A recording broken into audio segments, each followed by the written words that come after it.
Muse Dash combines rhythm gameplay with a run-and platformer, adds quirky tracks and vibrant graphics, but does the combination work? Originally released on mobiles and hyped by Nintendo, there's certainly been a lot of interest. I'm James Amero and this is SwitchWatch. Let's jump in and take a look.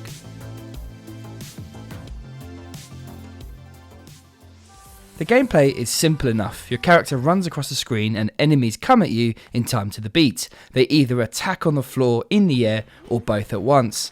Your goal is to time your button presses, which takes them out and stops them from hurting you. You have a health bar which is whittled away when you don't time things right, and if you die you will fail the song.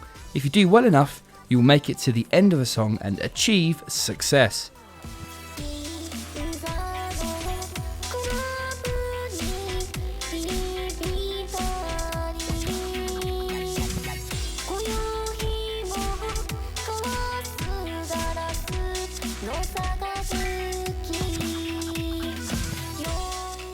Like any music rhythm game, it's all about the songs, and with over 80 tracks there's certainly a lot on offer. As a game developed in China, we have Chinese pop, rock, dance tracks and some J-pop as well. I was really impressed with the upbeat and fun sounds. A lot of the tracks are catchy and have grooves you can fall into, making them a solid choice for this type of game. The lyrics are recorded in a few different languages and I found them quite hard to understand, but for me it's the beats that matter and the singing sounded good to my ear. On normal mode you will start to unlock a few tracks before switching to hard mode.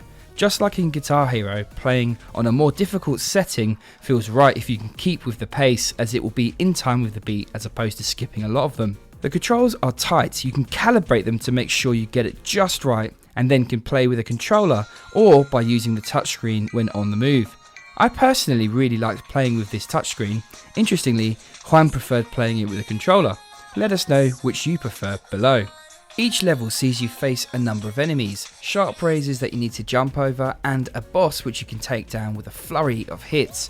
There are long notes to play and musical notes that charge your bar, which increase your score when full. These are nice touches, but a few additional moves, perhaps a special attack once charged, would have been nice. Similarly, I feel like there could have been some campaign or story based modes to keep you hooked. Whilst I think there are missing areas, the game does a fine job of being fun to play.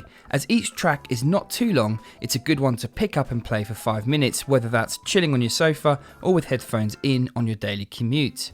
There's a hardcore difficulty setting on each track if you can handle the speed, and each song has online leaderboards, a very welcome addition that was added after the original release. Talking about difficulty, one of the great things about having so many tracks is the ability for everyone to pick up and enjoy this game. Whether you play on easy, normal or hardcore mode, there are a variety of songs that will let you ramp up as you get better. At the end of each track you'll be giving a letter grade based on how well you performed, and it can be quite addictive to replay a level and try and beat your previous score, especially with the online leaderboards. At the start you play as one character and have a few tracks to play. Completing songs will gain you experience and leveling up will unlock new tracks. There are items rewarded on completion with a bunch of achievements, and these items unlock new characters, pets and clothes. The tracks come in forms of packs, and these were originally added as DLC in the mobile version of the game.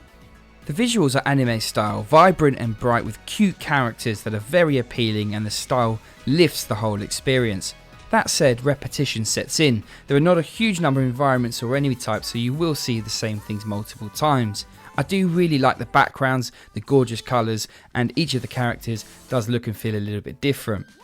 The game will set you back $29.99 in the US or $25.99 in the UK. It's a really steep price for a simple game that you can pick up for as little as £1 on a mobile. On mobile devices, you start with 30 songs and in-app purchases are used to unlock the new content, as opposed to here where you pay for the game and all content is included and unlocked as you progress. I like that more than I like in-app purchases, but the cost is just a little bit jarring. I feel like the game would be fairly priced at about $15 to the $20 mark. The port is solid and the gameplay is a blast. The addition of online leaderboards, unlockable content and multiple difficulties can keep you going for some time. But the game's mechanics could be a little bit deeper and the cost is very high. I would also have liked to have seen multiplayer. There is no option for that here, and it's the sort of thing that's great to play with a mate. Overall, it's a very solid port that's a respectable 7 out of 10. And that's mainly just due to the fun factor. It's got some banging tunes, really good art style, simple gameplay mechanics with leaderboards, but the cost is holding it back for me. It's the kind of game that when it goes on sale at some point in the future and it's on 50%, I'd wholeheartedly recommend it. If you've played this game on mobile, will you be picking it up on the Switch, or does the cost put you off as well? Let me know your thoughts down below. I'm James Romero and this is SwitchWatch. See you on the next video. Take care.